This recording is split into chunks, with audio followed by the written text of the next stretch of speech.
Hello dear learners, कैसे हैं आप सभी का स्वागत है स्टूडेंट डिजिटल एजुकेशनल प्लेटफॉर्म। तो आज की इस क्लास में हम बात करने वाले हैं पीएचडी एंट्रेंस के जो प्रीवियस ईयर क्वेश्चन सॉल्यूशन है उनकी बात करते हैं। हमारे जो क्वेश्चन है 2004 से लेकर 2024 तक के जितने भी रिसर्च मैथोलॉजी के आपके जो क्वेश्चन आए हैं उनमें से जो बेस्ट क्वेश्चन है वो आपके लिए सेलेक्ट किए गए हैं। टोटल 1000 क्वेश्चन की जो सीरीज़ है उसकी क्लास आपकी नेक्स्ट क्लास होने वाली है। तो सीरीज़ की मैंने जो क्लासें हैं जो प्ले लिस्ट है वो बना दी है। प्ले लिस्ट में आप जाके सारी क्लासें देख सकते हैं। करीब 23 के आसपास क्लासें आपकी वहाँ पे अवेलेबल करवा दी गई है। तो अगर आप ये 1000 क्वेश्चन कर लोगे तो आप किसी भी यूनिवर्सिटी का जो रिसर्च मैथोलॉजी का जो पेपर है उसको आराम से क्वालिफाई कर सकते हो।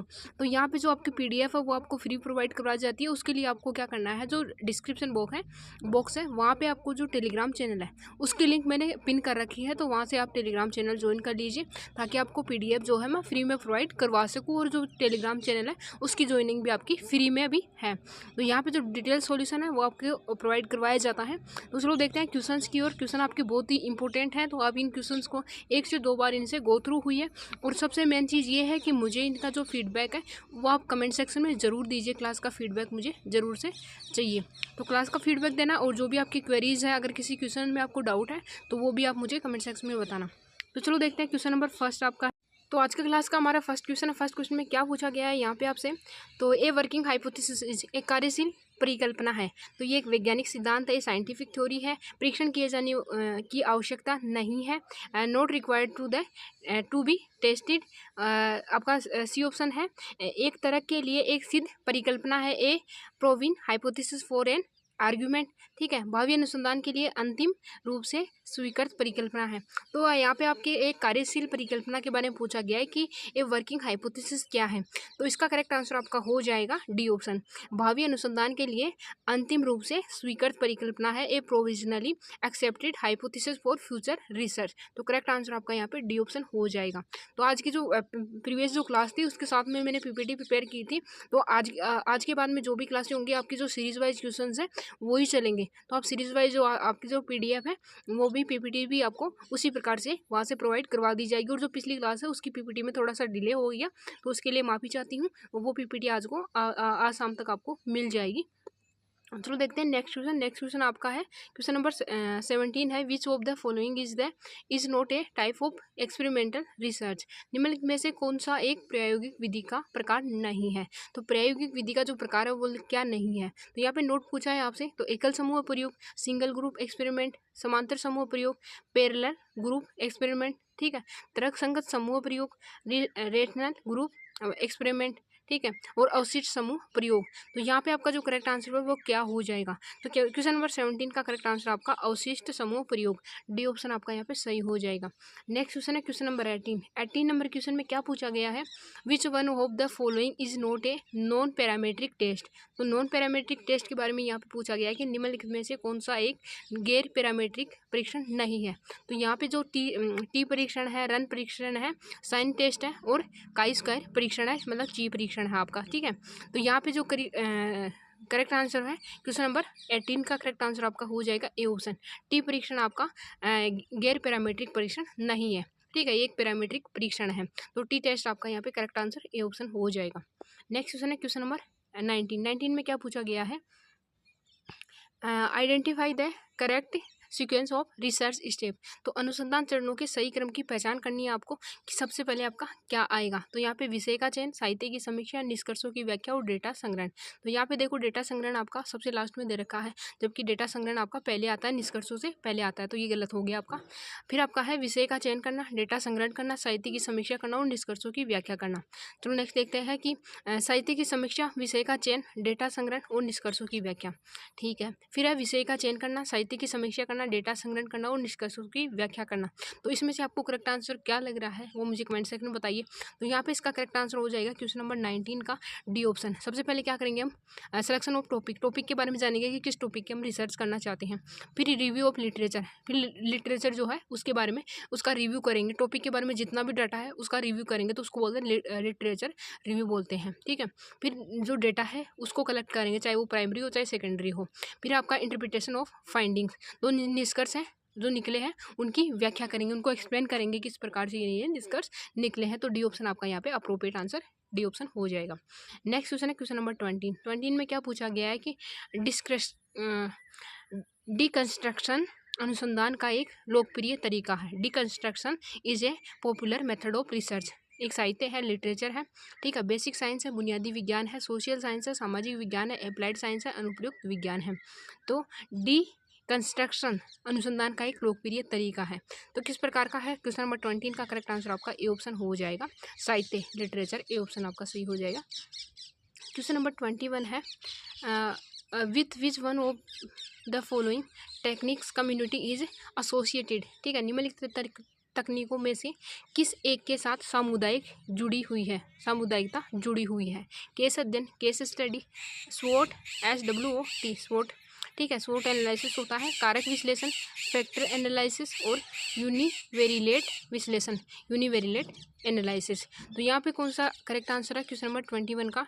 21 का करेक्ट आंसर आपका हो जाएगा यहाँ पे सी ऑप्शन, कारक विश्लेषण, सी ऑप्शन आपका सही हो जाएगा।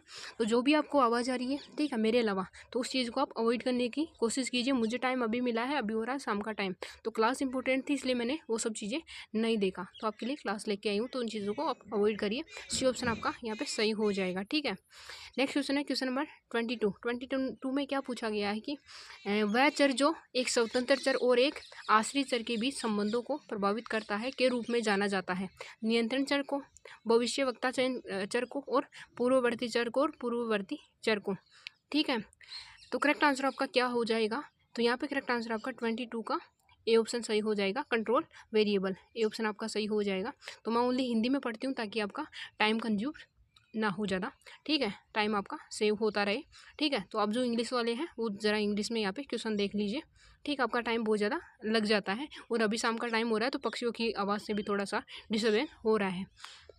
क्वेश्चन नंबर 23 है। 23 में क्या पूछा गया है कि निम्नलिखित में से कौन सी गैर संभाव्यता नमूनाकरण विधि है? कोटा नमूनाकरण, क्लस्टर नमूनाकरण, और स्थिरीकृत नमूनाकरण, और सरल यादृच्छिक नमूनाकरण। तो यहाँ पे गैर संभाव्य नमूनाकरण विधि के बारे में पूछा गया है, non parametric, non probability sampling के बारे में। तो यहाँ पे करेक्ट आंसर आपका हो जाएगा 23 का ए ऑप्शन, ठीक है, कोटा नमूनाकरण, ठीक है, कोटा सैम्पलिंग, ए ऑप्शन आपका सही हो जाएगा। नेक्स्ट क्वेश्चन है क्वेश्चन नंबर 24 में क्या पूछा गया है? जनसंख्या जानकारी को पैरामीटर कहा जाता है जबकि संबंधित नमूना जानकारी को पैरामीटर कहा जाता है। तो यहाँ पे 24 में ब्रह्मांड, यूनिवर्स, सांख्यिकीय, अनुमान, नमूनाकरण, डिजाइन। तो करेक्ट आंसर आपका 24 का हो जाएगा बी ऑप्शन, सांख्यिकीय, स्टैटिस्टिक, ठीक है, करेक्ट ऑप्शन आपका बी ऑप्शन हो जाएगा। नेक्स्ट क्वेश्चन है क्वेश्चन नंबर 25 में है वैज्ञानिक अनुसंधान में अनुक्रमिक संचालन है। अनुक्रमिक संचालन के बारे में यहाँ पे पूछा गया है, किसमें? साइंटिफिक रिसर्च में। तो यहाँ पे अंधविश्वास, संबंधों का उन्मूलन, सिद्धांत सामान्यकरण और सह भिन्नता, सिद्धांतिकरण, सामान्यकरण, नकली संबंधों का उन्मूलन और सह भिन्नता, ठीक है, सह भिन्नता, नकली संबंधों का उन्मूलन और सामान्यकरण और सिद्धांत। नेक्स्ट आपका सामान्यकरण, सह भिन्नता, सिद्धांत, नकली संबंधों का उन्मूलन।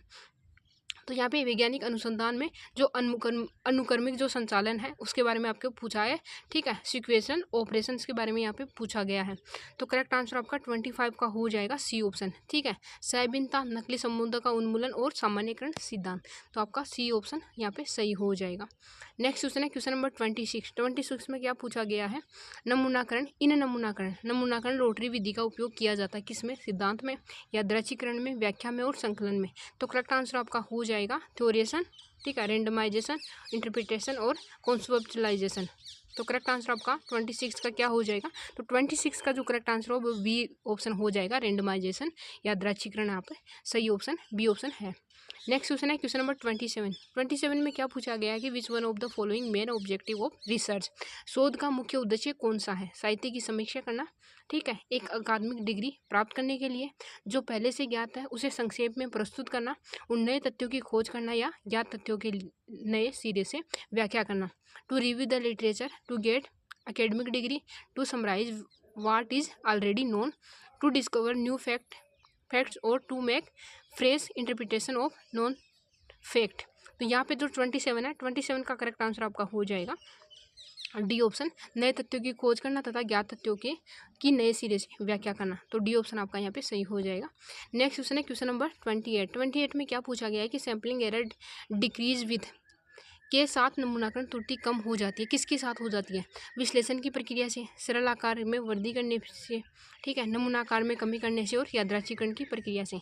तो के साथ नमूना की त्रुटि कम हो जाती है। तो कम के बारे में पूछा गया है कि जो त्रुटि होने की जो संभावना है वो कहाँ कम हो जाती है, ठीक है। आकार बड़ा लेते हैं तब या फिर छोटा लेते हैं तब।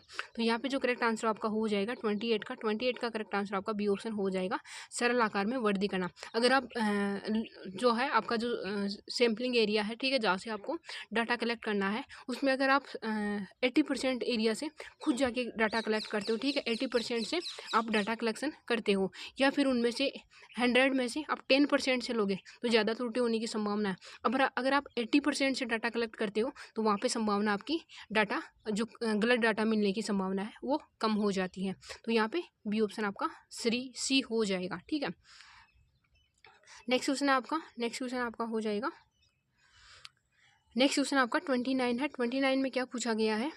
29 में पूछा गया है मौलिक अनुसंधान के सिद्धांतों का उपयोग किया जाता है। तो यहाँ पे फंडामेंटल रिसर्च के बारे में पूछा गया है कि उनके जो प्रिंसिपल है उनका उपयोग कहाँ किया जाता है। क्रियात्मक अनुसंधान में, ठीक है, एक्शन रिसर्च में, अनुप्रयुक्त अनुसंधान में, एप्लाइड रिसर्च में, ऐतिहासिक अनुसंधान में, हिस्टोरिकल रिसर्च में, दार्शनिक अनुसंधान में, फिलोसॉफिकल रिसर्च में।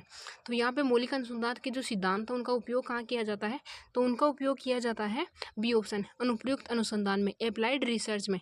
तो बी ऑप्शन आपका यहाँ पे सही हो जाएगा। नेक्स्ट क्वेश्चन है 30 क्वेश्चन में क्या पूछा गया है? एक थीसिस में आंकड़े और तालिकाएं शामिल की जाती हैं। In a thesis figures and tables are included in.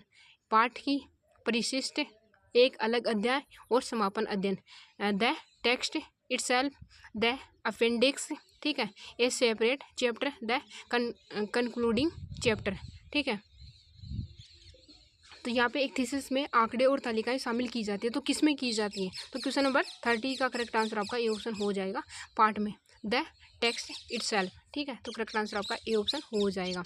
Next question आपका 31 में क्या पूछा गया है? ए थीसिस स्टेटमेंट इज। एक थीसिस कथन है तो किसका है? एक तथ्य का, एक चर्चा का, एक दावा का और एक अवलोकन का। ए फैक्ट, एक डिस्कशन, एन एजर्सन, ठीक है, और एक ऑब्जर्वेशन। तो यहाँ पे एक थीसिस कथन है, किसका है? तो यहाँ पे करेक्ट आंसर 31 का करेक्ट आंसर आपका ये दावा है, इन अजर्सन। करेक्ट आंसर आपका सी ऑप्शन हो जाएगा। नेक्स्ट क्वेश्चन है क्वेश्चन नंबर 32 में क्या पूछा गया है? यह समझने के लिए कि लोग प्राकृतिक सेटिंग में अर्थ कैसे बनाते हैं, मैक्स वेबर के शोध दृष्टिकोण को इस प्रकार पहचाना जाता है। महत्वपूर्ण प्रतिमान के रूप में, ठीक है, क्रिटिकल पैराडिगम, ठीक है, सकारात्मक प्रतिमान, प्राकृतिक प्रतिमान और व्याख्यात्मक। तो यहाँ पे करेक्ट आंसर आपका क्या हो जाएगा? मैक्स वेबर के शोध दृष्टिकोण को इस प्रकार पहचाना जाता है। तो जो मैक्स वेबर का जो शोध दृष्टिकोण है उसका एक नाम दे रखा है, उसको किस प्रकार से हम पहचान कर सकते हैं? तो करेक्ट आंसर आपका 32 का डी ऑप्शन हो जाएगा। इस प्रकार के क्वेश्चन को आपको रटना पड़ेगा, ठीक है, रटना पड़ेगा। तो डी ऑप्शन आपका सही है, ठीक है। व्याख्यात्मक प्रतिमान, इंटरप्रिटेशन पैराडिगम। करेक्ट आंसर आपका डी ऑप्शन हो जाएगा। नेक्स्ट क्वेश्चन है क्वेश्चन नंबर 33 में करेक्ट आंसर क्या हो जाएगा आपका?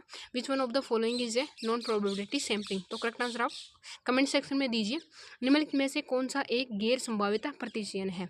स्त्रीकृत, सेटिस्फाइड, उद्देश्य पूर्ण, पर्पसिव, ठीक है, व्यवस्थित, सिस्टमेटिक, सरल यादृच्छिक, सिंपल रैंडम। तो यहाँ पे निम्नलिखित में से कौन सा एक गैर संभाव्यता प्रतिचयन है? तो 33 नंबर जो क्वेश्चन है इसका करेक्ट आंसर आपका हो जाएगा बी ऑप्शन, ठीक है, उद्देश्यपूर्ण, प्रोपेसिव, ठीक है, पर्पज जो होता है, ठीक है, वो करेक्ट आंसर आपका बी हो जाएगा, उद्देश्यपूर्ण होना चाहिए, ठीक है। तो करेक्ट आंसर आपका बी ऑप्शन हो जाएगा। नेक्स्ट क्वेश्चन है क्वेश्चन नंबर 34 आपका रह गया है, पीपीटी से निकल चुका है। नेक्स्ट क्वेश्चन है आपका 35। तत्काल अनुप्रयोग की अनुसंधान धारा है? क्रियात्मक अनुसंधान, अनुभवजन्य अनुसंधान, वैचारिक अनुसंधान, मौलिक अनुसंधान, action research, empirical research, conceptual research और फंडामेंटल रिसर्च। तो तत्काल अनुप्रयोग आपका जो एक्शन रिसर्च है, इमीडिएट के बारे में मैंने आपसे बात की है, तो वो आपका क्या हो जाएगा? करेक्ट आंसर 35 का ए ऑप्शन। तत्काल के लिए आपको क्रियात्मक एक्शन लेना होगा, ठीक है, इमीडिएट के लिए। तो करेक्ट आंसर आपका ए ऑप्शन हो जाएगा।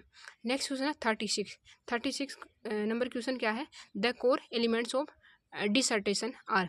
तो शोध प्रबंध के मुख्य तत्व क्या हैं? अगर आप किसी भी यूनिवर्सिटी से अगर मास्टर डिग्री कर रहे हो, ठीक है, जिसमें सेमेस्टर सिस्टम हो, या फिर कुछ यूनिवर्सिटी ऐसी है जो एनुअल जो सिस्टम है उसके थ्रू भी आपका जो है आपका जो लास्ट सेमेस्टर होता है, ठीक है, या फिर आपका सेकेंड ईयर होता है, जैसा भी होता है, ठीक है, उसमें आपके रजिस्ट्रेशन वर्क करवाया जाता है, जिसमें क्या है आपको एक शॉर्ट में, ठीक है, एक रिसर्च करनी होती है, मतलब 100 से 200 जो है 200 वर्ड्स तक। तो यहाँ पे रिसर्च योजना, अनुसंधान, डेटा विश्लेषण, संदर्भ, ठीक है, किसके बारे में? शोध प्रबंध के मुख्य जो तत्व होते हैं इनके बारे में पूछा गया है। तो ए, ठीक है, बी आपका है कार्यकारी सारांश, साहित्य समीक्षा, एकत्रित डेटा और निष्कर्ष, ग्रंथ सूची, परिचय, साहित्य समीक्षा, अनुसंधान पद्धति, परिणाम, चर्चा और निष्कर्ष, परिचय, डेटा संग्रह, डेटा विश्लेषण, निष्कर्ष और सिफारिशें। तो इसका करेक्ट आंसर आप कमेंट सेक्शन में मुझे बताइए। तो शोध प्रबंध के जो मुख्य तत्व हैं वो क्या है? तो जिस प्रकार से हम रिसर्च करते हैं उसके मुख्य तत्व होते हैं, सेम उसी प्रकार से आपकी जो शोध प्रबंध है, डिसर्टेशन है, तो डिसर्टेशन वर्क की भी सेम प्रोसेस होती है। तो यहाँ पे जो मुख्य तत्व है वो क्या हो जाएंगे आपके यहाँ 36 नंबर क्वेश्चन का। तो यहाँ पे सी ऑप्शन, परिचय करेंगे सबसे पहले तो, ठीक है, इंट्रोडक्शन करवाएंगे, फिर साहित्य समीक्षा, लिटरेचर रिव्यू होगी, फिर अनुसंधान पद्धति, रिसर्च मैथोलॉजी, फिर आपका जो रिजल्ट आएगा, रिजल्ट के बाद में क्या होगा, चर्चा करेंगे, डिस्कशन करेंगे, फिर निष्कर्ष होगा, कंक्लूजन निकाला जाएगा। तो सी ऑप्शन आपका सही हो जाएगा।